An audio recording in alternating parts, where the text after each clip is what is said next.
د لوی او بخښونکي خدای تعالی په سپېڅلې نامه د قاموس لیکنې د لړۍ لسم درس دی. نن په ګڼنلیک یا اصطلاحنامه بحث کوو. په انګلیسي کې ورته تیسارس وایي.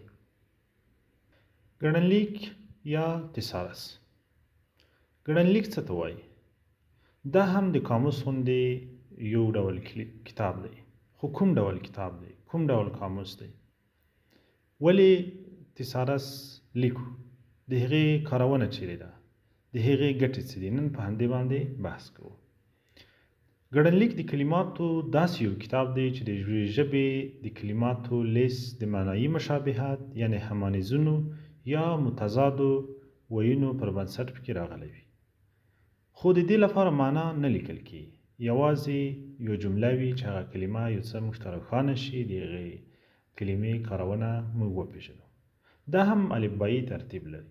په دې کې هغه لغتونه چې په ژبه کې تر ډېر حده عام وي، ډېر کارول کېږي، د هغې متضاد، د هغې مشابه لغتونه راخیستل کېږي. د دې لپاره چې ګڼنلیک ښه وپېژنو، راځو یوه بېلګه یې راخلو. که څه هم پښتو کې تیسارسونه یا ګڼنلیکونه د کتاب شکل نه دي چاپ شوي، یوه بېلګه یې دا ده. مثلا موږ چې یو چا ته نصیحت کوو، تر څنګ یې داسې کلمې موجودې وي. مثلا مشوره ده، تیسارس هم په همدې ډول جوړیږي. دا اسم دی.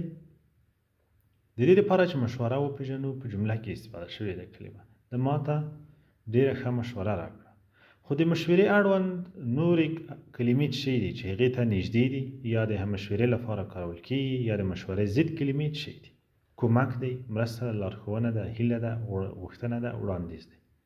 د ماته ښه وړاندیز وکړه. ښه، ولې ګڼنلیکونه لیکو؟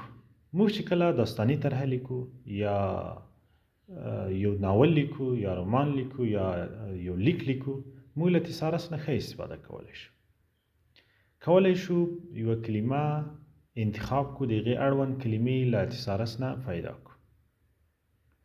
سمه تشریح د همدې کلمې موږ له تیسارس کولی شو.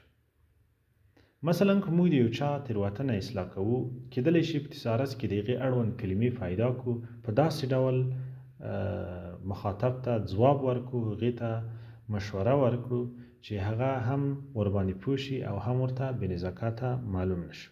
ولې که موږ تیسارس ونه لرو، ډېر وخت د کلمو ښه انتخاب نشو کولی. هغه کسان چې دوی نوې ژبه زده کوي، دوی دپاره تیسارس ډېر ګټور دی. دوی کولی شي په لیکوالۍ کې یا په خبرو کې له همدې تیسارس نه ښه استفاده وکړي.